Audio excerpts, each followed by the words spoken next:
ত্রিপুরার পূর্ব লোকসভা আসনে বামফ্রন্টের সিপিএম প্রার্থীর নাম ঘোষণা। এই কেন্দ্রের প্রার্থী হিসেবে মনোনীত রাজেন্দ্র রিয়াং। পাশাপাশি রামনগর বিধানসভা উপনির্বাচনে সিপিএম এর রতন দাসকে প্রার্থী হিসেবে ঘোষণা করল বামফ্রন্ট। পশ্চিম লোকসভা আসনে কংগ্রেস প্রার্থী আশিস কুমার সাহাকে বামেদের সমর্থন জ্ঞাপন। রবিবার পূর্ব লোকসভা আসনে এবং রামনগর বিধানসভা কেন্দ্রের উপনির্বাচনের বাম প্রার্থীদের নাম ঘোষণা হতে চলেছে এমন খবর আগেই ছিল। দিনভর মেলার মাঠে সিপিএম এর রাজ্য কমিটির বৈঠক অনুষ্ঠিত। বৈঠকের পর সন্ধ্যায় আহত সাংবাদিক সম্মেলনে উভয় আসনে বামেদের প্রার্থীর নাম ঘোষণা করলেন বামফ্রন্টের চেয়ারম্যান নারায়ণ কর।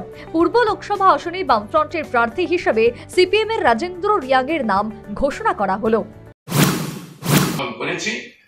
আমরা পূর্ব ত্রিপুরা সংরক্ষিত আসনে তফসিল উপজাতি সংরক্ষিত আসন, সেই সংরক্ষিত আসনে আমাদের প্রার্থী হবেন বামফ্রন্টের সিপিআইএম প্রার্থী রাজেন্দ্র রিয়াং। উনি আমাদের রাজ্য সম্পাদক মন্ডলীর সদস্য। উনি আপনারা অনেকে জেনে থাকতে পারেন, ওনার বাবা সর্বজয় রিয়াং সন্ত্রাসবাদীদের হাতে শহীদের মৃত্যুবরণ করেছেন। সেই বীরের সন্তান আমাদের এখানে পূর্ব ত্রিপুরার লোকসভা আসনে বামফ্রন্টের সিপিআইএম প্রার্থী। উনি কাস্তে হাতুড়ি তারা প্রতীক চিহ্নে উনি নির্বাচক মন্ডলীর আশীর্বাদ চাইবেন, সমর্থন চাইবেন এবং আমরা তাকে বামফ্রন্ট কমিটি মনোনয়ন করেছি। পাশাপাশি রামনগর বিধানসভা কেন্দ্রে বামফ্রন্টের তথা সিপিএম প্রার্থীর নাম ঘোষিত। ওই কেন্দ্রে বামফ্রন্টের তথা সিপিএম এর প্রার্থী হিসেবে রতন দাসের নাম ঘোষণা করা হলো।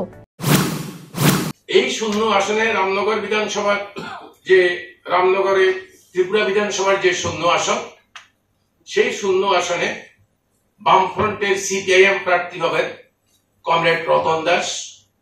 উনি আমাদের পার্টির সিপিআইএম এর পশ্চিম জেলা কমিটির সম্পাদক এবং প্রাক্তন বিধায়ক।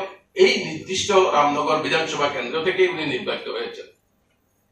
আমরা বামফ্রন্টের তরফ থেকে আমাদের রাজ্যের সমস্ত ধর্মনিরপেক্ষ গণতান্ত্রিক সংগঠন, রাজনৈতিক দল, ব্যক্তি বিশেষ সবার কাছে আবেদন করব, আমাদের এই প্রার্থীদের বিপুল ভোটে জয়যুক্ত করে এই বিজেপি আইপিএফটি মথা যে সরকার, সেই সরকারের মুখে।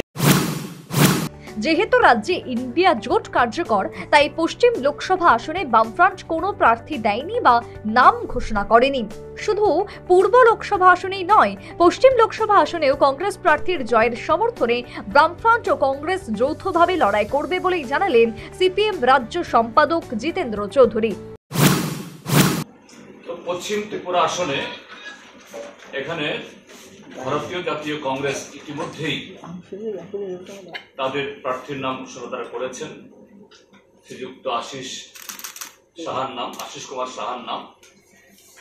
আমরা যে এই দুটি কেন্দ্রে, শুধু পূর্ব ত্রিপুরা কেন্দ্রে না, পশ্চিম ত্রিপুরা কেন্দ্রেও যাতে বিজেপি বিরোধী ইন্ডিয়া ব্লকের এই প্রার্থী যাতে তার জয় সুনিশ্চিত হয়, তার জন্য সর্বাত্মকভাবে আমরা লড়ব। একসাথে সর্বত্র আমাদের প্রচার যায়, মানুষের কাছে আমরা সে আবেদন নিয়ে যাব।